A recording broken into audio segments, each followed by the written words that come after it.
जो चीज़ें मैं भूल रहा हूँ भाई वो मेरे को पता लगते थे टेस्ट से। तो मैंने टेस्ट काफ़ी सारे दिए थे और एडवांस में भी अगर मैं दिखाऊँ मेरे मतलब जो लास्ट मंथ में मैंने जो टेस्ट वगैरह दिए हैं वो मैं दिखा देता हूँ। वो यही है, ये मतलब आपको मॉक्स के स्कोर। और उसके बाद जो संडे का दिन आता था उस दिन मेरा खाली रिवीजन का रहता था। जो मैं अच्छा मेहुल, जब 12th में स्कोर अच्छा नहीं आया तो फिर ड्रॉप लेने का मन कैसे बना? ऐसा नहीं लगा कि प्राइवेट कॉलेज चला जाना चाहिए? भाई ये क्वेश्चंस आते हैं, सबके मन में आते हैं कि तो ऑनलाइन में क्या पाथ पाथ फॉलो करा, कौन से टीचर्स फॉलो करे, और ऑफलाइन क्यों नहीं गए? इन्होंने 12th में ऐसी क्या गलतियां करी कि इनकी परसेंटाइल कम रही, और फिर ड्रॉप ईयर में इन्होंने क्या रोड मैप फॉलो करा इतनी अच्छी रैंक स्कोर करने की? हेलो एवरीवन, आज की इस वीडियो में हमारे साथ एक बहुत स्पेशल गेस्ट है मेहुल। मेहुल ने अपने ड्रॉप ईयर में जेईई एडवांस में 1396 रैंक स्कोर करी है, और आज हम इनसे ये पूछेंगे कि इन्होंने ये मुकाम कैसे हासिल कर। तो मेहुल से पूछते हैं कि इन्होंने 12th में ऐसी क्या गलतियां करी कि इनकी परसेंटाइल कम रही, और फिर ड्रॉप ईयर में इन्होंने क्या रोड मैप फॉलो करा इतनी अच्छी रैंक स्कोर करने के लिए। तो मेहुल, एक बार वो अपनी मिस्टेक्स बताओ जिस वजह से 12th में तुम अच्छा स्कोर नहीं कर पाए। भाई 12th में मेरा अच्छा ना स्कोर करने का रीज़न था कि मैं ना तो बिल्कुल कंसिस्टेंट था, ना मैंने चीज़ें डीप में पढ़ी थी, ना मैंने ढंग से तैयारी की थी। 11th-12th में जैसा कि मैंने उसमें रिजल्ट सेलिब्रेशन में सबको बताया था कि मैं जिम की साइड ज़्यादा चला गया था, तो इसलिए मैं अपने स्टडी पे इतना फोकस्ड नहीं था। तो ना तो मेरा 12th में जब मैं देने गया ना मेरा रिवीजन हो चुका था, ना मेरी क्वेश्चन प्रैक्टिस थी, ना मेरे को कॉन्सेप्ट्स आते थे। मैंने जो बोर्ड में भी 90% जो हासिल किए हैं वो भी मैंने दिसंबर के बाद से ही मेरी प्रिपरेशन स्टार्ट की थी मेंस के बाद से, उसके बाद स्कोर किया है। तो मेरी यही गलती थी कि ना मैं कंसिस्टेंट था, ना मैं ढंग से पढ़ा था, और मैं जिम की साइड बहुत ज़्यादा चला गया था, जिसकी वजह से ना मैं ढंग से पढ़ पाया, ना कुछ कर पाया। यही रीज़न था कि मैं 12th के साथ कुछ नहीं कर पाया था स्टडी की साइड। अच्छा मेहुल, जब 12th में स्कोर अच्छा नहीं आया तो फिर ड्रॉप लेने का मन कैसे बना? ऐसा नहीं लगा कि प्राइवेट कॉलेज चला जाना चाहिए? क्या ड्रॉप लेना वर्थ इट रहेगा? ये सारे क्वेश्चंस नहीं आए थे? भाई ये क्वेश्चंस आते हैं, सबके मन में आते हैं कि कॉलेज चलते हैं, चिल करते हैं, लेकिन मेरे मन में ऐसा नहीं आया था। क्योंकि मैंने जब फीस देखी कि वहाँ पे 25 लाख फीस भरनी पड़ेगी, 20 लाख फीस भरनी पड़ेगी, और भी मतलब कि ना वहाँ से प्लेसमेंट अच्छा है ना कुछ और अच्छा है, तो मेरा मन बदल गया कि ना तो हम मिडिल क्लास फैमिली से हैं सभी, मतलब जो देख रहे होंगे ज़्यादातर मिडिल क्लास बच्चे होंगे, ना मतलब उनके पेरेंट्स के पास इतना मिलेगा, ना सच्ची बताऊँ तो हमारे पास इतना था। तो मैंने इसी के लिए घर वालों पे ज़्यादा प्रेशर ना आए और मेरा एक अच्छा करियर बिल्डअप हो, इसके लिए मैंने कहा सोचा कि मैं ड्रॉप लेता हूँ। और मेरे को पता था कि मेरे अंदर कैलिबर है, मैं कर सकता हूँ, उसके लिए फिर मैंने ड्रॉप ले लिया। और एक बार अपना फुल पोटेंशियल देने के लिए, अपने आप को टेस्ट करने के लिए मैं इस फील्ड की साइड चला गया कि ड्रॉप लेते हैं और आईआईटी जेई क्रैक करते हैं, एडवांस क्रैक करेंगे। बहुत बढ़िया मेहुल। अच्छा, जब ड्रॉप लिया तो ये मन में आया कि ऑफलाइन जाए या ऑनलाइन, या फिर तुमने पूरी प्रिपरेशन ऑनलाइन करी जैसा कि तुमने बताया? तो ऑनलाइन में क्या पाथ पाथ फॉलो करा, कौन से टीचर्स फॉलो करे, और ऑफलाइन क्यों नहीं गए? मैं ऑफलाइन और ऑनलाइन में मैंने ऑनलाइन ही चूज़ किया, क्योंकि मैंने ऑफलाइन एक साल हिसार जाके देख लिया था, मेरी कंसिस्टेंसी नहीं बनती है, और मेरा जो सर्कल है मेरे को पता था कि वो भी क्या पता वहाँ जाके खराब हो जाए, ड्रॉप ईयर खराब हो जाए। इसलिए मैंने सोचा कि मैं घर वालों की सर्विलेंस में रहता हूँ, उनके आगे रहूँगा तो ना मैं कुछ गलत कर पाऊंगा, और मेरा मन पे कंट्रोल भी अच्छा बन गया ड्रॉप ईयर में, क्योंकि ठोकर बहुत बड़ी लगी थी। 51 percentile, that was so bad for me. वो मतलब मेरा दिमाग हिलाने वाली सिचुएशन थी, इसलिए फिर मैंने सोचा कि मैं घर में ही रहूँगा और ऑनलाइन प्रिपरेशन करी स्टार्ट करूँगा। उसमें मेरे को टीचर्स भी बहुत क्रेजी मिल रहे थे, क्या टीचर्स मिले थे, मतलब बिल्कुल बेसिक से हमने बिल्कुल चीज़ें स्टार्ट की थी, जितना तो मैंने सोचा नहीं था उससे अच्छे टीचर्स मिले, उनका सपोर्ट मिला, और इससे मतलब इसीलिए मैं ऑनलाइन आ गया था भाई। ओके। एक बार अपने सारे टीचर्स के नाम बताओगे कि मैथ में, फिजिक्स में, आईओसी में, सब में किसने किस किस को फॉलो करा? हाँ हाँ बिल्कुल बताऊंगा। मैंने मैथ के लिए आशीष सर को रिग्रेसली फॉलो किया है। मैंने उनके मतलब जो उन्होंने कहा मैंने किया। उन्होंने कहा 20 मिनट्स प्रैक्टिस करनी है, मैंने वो की। उन्होंने कहा कि उनके सारे होमवर्क डेली के डेली करना है, क्लास इलस्ट्रेशन बार बार रिवाइज करनी है, मैंने वो सब किया। तो मैथ मैंने किया आशीष सर से, फिजिक्स मैंने की एमएससी सर से, उनका भी मैंने सारा क्वेश्चन सब लगाए, सारी डीपीपी की थी, और एमबीबीएस वगैरह सब किया था।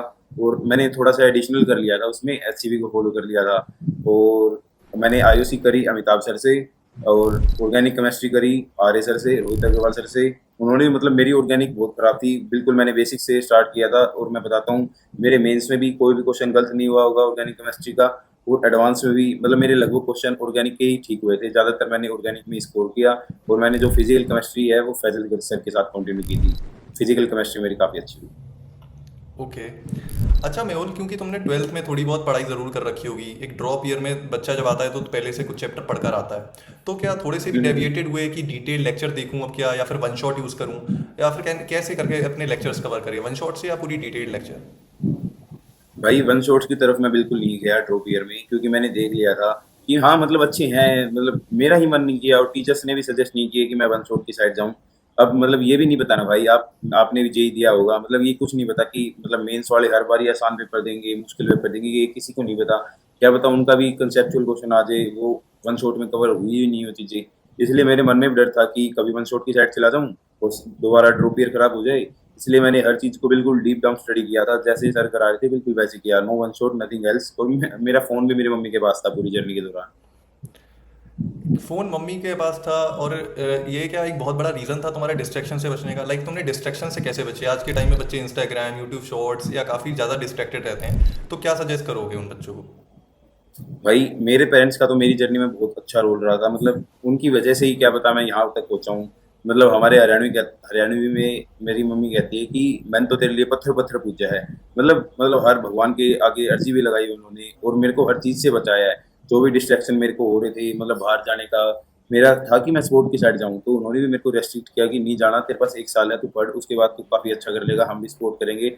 और मेरे पापा ने मेरे को हरदम मोटिवेट किया कि कोई नहीं, मेरे को पता है तेरे अंदर कैलिबर है, और नहीं भी हुआ तो कोई चक्कर नहीं है, तेरे पापा भी हैं ना, तेरे को फीस की टेंशन ना किसी और की, बस तू तेरा बेस्ट दे। और वही मैंने मेरा बेस्ट दिया। और डिस्ट्रैक्शन के बचने के लिए भाई, जो आपने कहा कि इंस्टाग्राम वगैरह, मैं कहूँगा भाई इसको एक बार बंद कर दो। जो लोग सोचने की एक बार कंटेंट क्रिएशन भी स्टार्ट साथ साथ कर लेते हैं कुछ 2-5 हज़ार के लिए, तो उससे ना तो 2-5 हज़ार में भाई तुम्हारा घर चलेगा और ना कुछ ऐसा चमत्कार हो जाएगा। तुम्हारा क्या पता ड्रॉप ईयर या फिर 12th स्टैंडर्ड भी खराब हो जाए। तो इसलिए जो इंस्टाग्राम वाईटी वगैरह पे हैं वो एक बार बंद कर दो।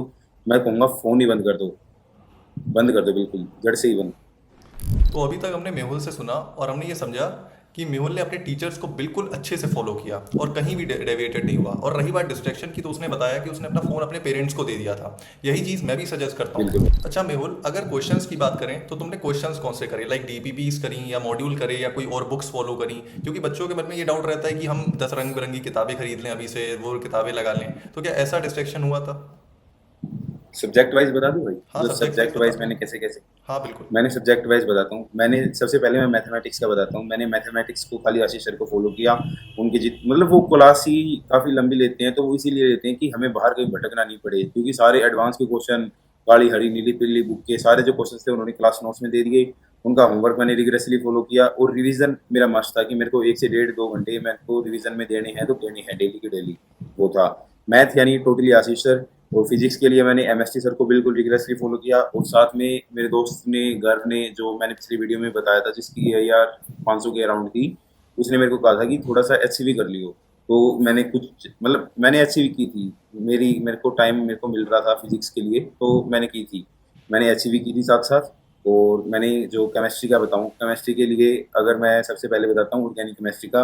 ऑर्गेनिक केमिस्ट्री के लिए मैंने ब्लू बुक बहुत तगड़े से सोल्व की थी। मैंने 6-6 बार ब्लू बुक को सोल्व कर रखा है, बिल्कुल एक एक क्वेश्चन लगभग स्क्रैच से सोल्व कर रखी ब्लू बुक। और blue book is just game changer bro. अगर कोई सोच रहा है कि लेने की तो ले लेना बेस्ट है, क्योंकि काफ़ी अच्छे अच्छे कॉन्सेप्ट थे उसमें। और मैंने फिर लास्ट में जब सर वरुण में आए थे तो उन्होंने डीकेडीज वगैरह दिए थे, उसको रिगुलरली फॉलो किया था। और जो पैराग्राफ वाले क्वेश्चन थे हाई टेक्सटेड वाले, उसको फॉलो किया था। और आईओसी के लिए आईओसी किंग मैंने अमिताभ सर को फॉलो किया था। उनके उनके बाहर मैंने कुछ नहीं किया, क्योंकि उन्होंने हर एक चैप्टर में बहुत बहुत 200 400 क्वेश्चन करा रखे थे। और एडवांस के लिए जब आए तो उन्होंने और क्वेश्चन दे दिए थे। तो एडवांस के लिए या फिर मेंस के लिए किसी के लिए भी मैंने खाली अमिताभ सर को फॉलो किया आईओसी के लिए। और फिजिकल केमिस्ट्री के लिए मैंने खाली फैजल सर को फॉलो किया था। और बाहर से एक्स्ट्रा क्वेश्चन लगाए थे फिजिकल केमिस्ट्री के लिए। मतलब एडवांस के काफ़ी सारे मैंने पीवाईक्यूज किए थे पूरी केमिस्ट्री के लिए। अच्छा। और ग्रीन इजी भी की थी मैंने फिजिकल केमिस्ट्री के लिए। ओके। अगर मेहुल कोई बच्चा जो बिल्कुल बेसिक से शुरू कर रहा है और वो अगर सिर्फ डीपीपी करे, उसके बाद मॉड्यूल फॉलो करे और उसके बाद पीवाईक्यू करे, क्या इतना इनफ रहता है एक बच्चे की प्रिपरेशन के लिए, अगर वो जेई में कुछ अच्छा स्कोर करना चाह रहा है, या बुक्स ज़रूरी होती हैं करना? भाई मैं कहूँगा कि जो आप करो उसको रिगरसली फॉलो करो और उसको रिवीजन में लो। ऐसा नहीं है कि मैंने एक बार मॉड्यूल सोल्व कर दिया उसके बाद मैं कुछ और कर लूँगा, ऐसा नहीं है। अगर मैंने एक बार मॉड्यूल सोल्व कर लिया तो मैं दोबारा से मॉड्यूल पे जाऊँगा। जो मेरे से क्वेश्चन नहीं बने, जो मेरे क्वेश्चन रहते हैं मेरे को वो दोबारा करने हैं, या फिर जो मेरे से हो गए मेरे को एक बार उनको भी गो थ्रू करना है दोबारा से। तो मैं कहूँगा कि जो भी करो बस उसको रिवीजन में ले लेना। सेट है सब चीज़ें सेट है। अच्छा मेहुल, रिवीजन भी एक बहुत बड़ी लाइक एक दिक्कत बन जाती है कई बच्चों के लिए। कोई बच्चे सही टेक्निक बिल्कुल। फॉलो नहीं करते हैं रिवीजन की, या फिर इनऑर्गेनिक केमिस्ट्री आज करी फिर हफ्ते भर के लिए छोड़ दी, ऐसा करते हैं। तो रिवीजन के लिए एक बेस्ट स्ट्रेटेजी क्या रहती है कि किस तरह से रिवाइज करते थे कि तुम भाई एडवांस में इतना अच्छा स्कोर ला पाए? एक तो भाई मैं जो डेली की डेली तो मैं बता रहा हूँ कि 1.5 से 2 घंटे या 1 घंटा मेरे को जितना भी टाइम मेरा बचता था मैं रिवीजन करता था हर सब्जेक्ट का। चाहे अगर मेरे पास 1 घंटा है तो भी मैं 20-20 मिनट या मैं फॉर्मूले पढ़ूँ या कुछ भी करूँ, लेकिन मैं रिवीजन करता था। क्वेश्चंस कर लेता था या कुछ कर लेता, वो तो अलग हो गई। और उसके बाद जो संडे का दिन आता था उस दिन मेरा खाली रिवीजन का रहता था, जो मैंने पूरे हफ्ते में कर रखा है या फिर जो चीज़ें मैं भूल रहा हूँ उसको किया। और जो चीज़ें मैं भूल रहा हूँ भाई वो मेरे को पता लगते थे टेस्ट से, तो मैंने टेस्ट काफ़ी सारे दिए थे। और एडवांस में भी अगर मैं दिखाऊँ मेरे मतलब जो लास्ट मंथ में मैंने जो टेस्ट वगैरह दिए हैं वो मैं दिखा देता हूँ। वो यही है, ये मतलब आपको मॉक्स के स्कोर भी यहाँ पे दिख रहे होंगे, मतलब कैमरा साफ नहीं है लेकिन मतलब ये जितने ये सारे मॉक्स के स्कोर है 198/360, 234/360, 157/360, ये मेरे मॉक्स के स्कोर रहे थे। ओके। तो तो मैं बहुत अच्छा, सारे टेस्ट दिए थे। जैसा कि टेस्ट देते थे तो टेस्ट देने की क्या फ्रीक्वेंसी रखते थे, लाइक हफ्ते में एक बार या 15 दिन में एक बार या महीने में एक बार, क्या रहता था? टेस्ट अगर मैं मेंस की बात करूँ तो मैं हफ्ते में एक दे लेता था। मतलब प्रैक्टिस टेस्ट होते थे, मैंने जो मॉक देने थे प्रैक्टिस टेस्ट जो पीडब्ल्यू के होते थे वो तो दिए ही थे। लेकिन जब लास्ट का टाइम आया उस टाइम मैंने बूस्टअप मारा, 2 दिन में 3 दिन में मैंने एक मॉक रखा था, क्योंकि उसके बाद उसका एनालिसिस करना होता है। वैसे मॉक ऐसे धक्के देने में कुछ नहीं रखा, उसका एनालिसिस जब तक नहीं करेंगे जब तक फायदा नहीं होगा। तो मैंने मॉक्स क्या पता मैंने थोड़े कम रखे हो, लेकिन मैंने उसका एनालिसिस काफी अच्छे से किया था। मेहुल ने ये बहुत अच्छी बात कही। इनफैक्ट मैं भी यही कहता हूँ कि अगर आप मॉक टेस्ट दे रहे हो और उसको एनालाइज नहीं कर रहे हो तो ये समझ के चलो कि आपने फिर वो मॉक टेस्ट दिया ही नहीं। तो मेहुल, वो बिल्कुल एनालाइज भाई। करने के बाद जब लाइक गलतियां पता चलती थी फिर उन क्वेश्चंस का क्या करते थे, उनको दोबारा सॉल्व करते थे? लाइक अगर कोई बच्चा आज के टाइम में जेई की तैयारी कर रहा है उसको क्या सजेस्ट करोगे कि मॉक टेस्ट देने के बाद, एनालाइज भाई करने के बाद उसे क्या करना चाहिए? मैं मॉक टेस्ट देते ही एक बार जो मेरे से उस टाइम फ्रेम में क्वेश्चन नहीं बनते थे, मैं या तो आधा घंटे बाद या 1 घंटे बाद उसको दोबारा वो तो वैसे ही करता था कि इस क्वेश्चन में कहाँ कमी रह रही है और मैंने क्यों नहीं किया, वो तो अलग हो गया भाई। ठीक है। और उसके बाद बात आती है कि ये दोबारा बताना भाई, क्या बोला मैं भूल गया यार। कि मॉक टेस्ट लाइक एनालाइज कर कैसे करना है, एनालाइज करने के बाद उन क्वेश्चंस जो हाँ नहीं हाँ बने। हाँ हाँ, ठीक है ठीक है ठीक है। मैं और जो क्वेश्चन जो एनालाइज करने हैं उसके लिए भाई एक बार जो तुमसे क्वेश्चन नहीं हो एक बार वो दोबारा से देखो, या फिर 1-2 बार करके देखो, अगर नहीं हो रहे हैं तो सॉल्यूशन देख लो। तो ये जरूरी है भाई, एनालिसिस जब तक नहीं करोगे जब तक कुछ काम नहीं बनेगा। ठीक है। अच्छा मेहुल, तुम्हारी पूरी जर्नी में पीवाईक्यू का क्या रोल रहा? सबसे पहले जनवरी में मेंस दिया होगा और उसके बाद एडवांस दिया होगा। तो मैं दोनों में पूछना चाहूँगा कि क्या पीवाईक्यू करने बहुत इंपॉर्टेंट है? कि कुछ बच्चे कहते हैं हम पीवाईक्यू क्यों ही करें, पीवाईक्यू छोड़ देते हैं, उनके लिए क्या सजेस्ट करोगे? मैं तो कहूँगा भाई पीवाईक्यू कर लो, लास्ट 5 ईयर के तो मैंने मॉक दिए ही थे, मतलब जो आए थे। मेंस के तो मैंने साथ साथ पीवाईक्यू में कर ही रहा था। मैंने ज़्यादा साल की नहीं की, मैंने 8-10 साल की पीवाईक्यू की होंगी बस मेंस के लिए, लेकिन एडवांस के लिए मैंने मतलब मैथ में तो एक्स्ट्रा कुछ नहीं किया था, आशीष सर को फॉलो किया था। फिजिक्स केमिस्ट्री के लिए मैंने किए थे 30 साल तक के केमिस्ट्री में किए थे, और 20 साल के मैंने फिजिक्स के लिए किए थे पीवाईक्यूज। और मैं कहूँगा कि अच्छे रहते हैं भाई, तुम्हें पता चल जाता है कि किस लेवल के क्वेश्चन आएंगे, किस टाइप के क्वेश्चन आएंगे, आसान भी आएंगे मुश्किल भी आएंगे, तुम्हें कॉन्फिडेंस आता है। अगर तुम एडवांस के क्वेश्चन अगर साथ साथ करोगे तो you will get a confidence in that कि एडवांस के क्वेश्चन हो रहे हैं और मैं कर सकता हूँ। कॉन्फिडेंस बूस्ट के लिए पीवाईक्यूज कर दो। ठीक है। अच्छा मेहुल, उन बच्चों को क्या सजेस्ट करोगे जो आज के टाइम में अभी जेई की तैयारी कर रहे हैं? सपोज अगर एक बच्चा तुम्हारे सामने खड़ा है जिसको अभी जेई 2027 में अपना जेई मेंस देना है जेडरी में, तो उसको पहले मेंस के लिए क्या सजेस्ट करोगे और फिर एडवांस के लिए क्या सजेस्ट करोगे? फिर चाहे वो 12th का हो या ड्रॉपर ईयर हो। मेंस के लिए भाई मैं तो दोनों के लिए एक ही चीज सजेस्ट करना चाहूंगा, मेंस और एडवांस मतलब है तो अलग अलग, लेकिन अब पता नहीं कि एडवांस कैसा मतलब मेंस कैसा आ जाएगा। क्या पता एनडीए वाले कुछ खेल कर दे और कंसेप्चुअल क्वेश्चन उसमें डाल सकते हैं। मतलब मैं मेरे को मेरी गट फीलिंग आती है ऐसी कि अगर मान लो कंसेप्चुअल आ गया, अगर 10 पेपर हो रहे हैं 9-10 पेपर हो रहे हैं उनमें से अगर एक कंसेप्चुअल आ गया और वो मेरा ही आ गया तो वो पेपर खराब हो जाएगा। तो उससे बचने के लिए मैं कहूंगा कि सारे जो कंसेप्ट है वो डीप में पढ़ लो। और मेंस के लिए 8 साल के क्वेश्चन तो कर ही लो, 8-10 साल के क्वेश्चन कर लो। और एडवांस के लिए तो भाई सबको बताइए कि हर एक कंसेप्ट डी में पढ़ना पड़ता है। और और भाई मेंस के लिए कोई भी चैप्टर मत छोड़ दो, अगर तुम ऊपर ऊपर से कर लोगे क्या पता उससे आसान क्वेश्चन भी आ जाए। जैसे अब मैं जब क्वेश्चन दे रहा था तो मतलब पेपर दे रहा था तो उसमें सीधा एक क्वेश्चन आ गया कि एंगल ऑफ प्रिज्म बता दो इसमें। और खाली कुछ नहीं था, रिफ्लेक्शन वगैरह का एक कंसेप्ट लगना था थोड़ा सा प्रिज्म का, उससे क्वेश्चन हो गया था आराम से। तो मैं कहूंगा कि एक बार सारे चैप्टर पढ़ लो मेंस के लिए और अच्छे से पढ़ो तो और बेनिफिशियल है, वो एडवांस में भी काम आएगा। यही जो सेम चीज़ मेहुल ने सजेस्ट करी, मैं भी यही कहूँगा कि आज के टाइम में कोई चैप्टर मेंस के लिए तो छोड़ो ही मत। इनफैक्ट अब अगर फिजिक्स देखें तो वो काफ़ी इजी आ रही है, और फिजिक्स में अगर आप ऊपर हाँ ऊपर से चलो बेसिक काफी नॉलेज easy भी है। रखते हो। जी, अगर आप इसीलिए फिजिक्स में ऊपर ऊपर से बेसिक नॉलेज भी रखते हो तो बहुत ज़्यादा प्रोबेबिलिटी है कि आप क्वेश्चन बना ले जाओगे। अच्छा मेहुल, आपकी लास्ट मंथ की स्ट्रेटेजी क्या रही थी? जैसे अब अगर एक महीना बचा है टेस्ट को, तो आपने एकदम से अपना पूरा पैटर्न कैसे चेंज करा था और क्या फॉलो करा था लास्ट के एक महीने?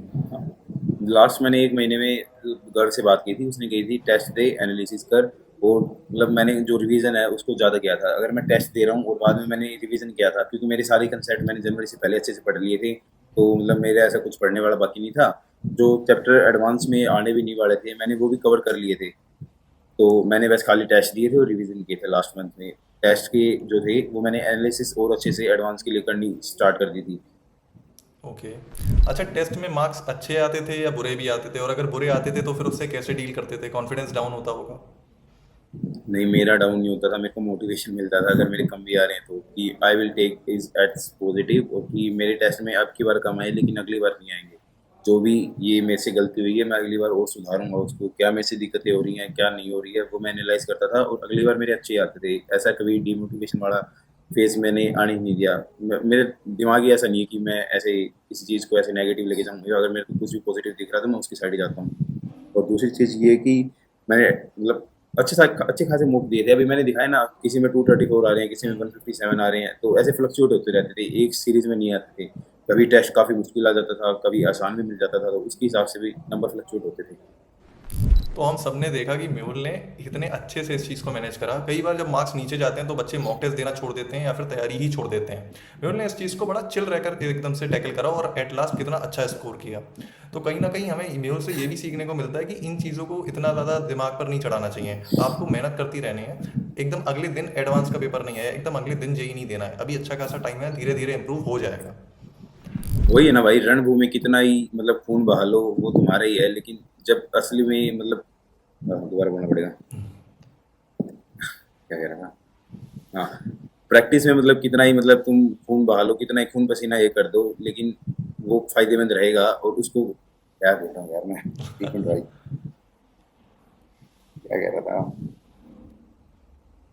हाँ, यही है भाई कि जब तक तुम मतलब खून पसीना एक नहीं करोगे अपना प्रैक्टिस कर करके, और जब तक ऐसे टेस्ट से डीमोटिवेट रहोगे उससे कोई फायदा नहीं है। अपने आप को मतलब एक अपने स्टैंडर्ड सेट कर लो कि कोई दिक्कत नहीं है, अगर कम आगे ज़्यादा आगे, कम आगे तो भी मेरे हैं, ज़्यादा आगे तो भी मेरे हैं, मेरे को इम्प्रूव करना है तो करना है, और मतलब जो करना है वो तो करना ही है फिर।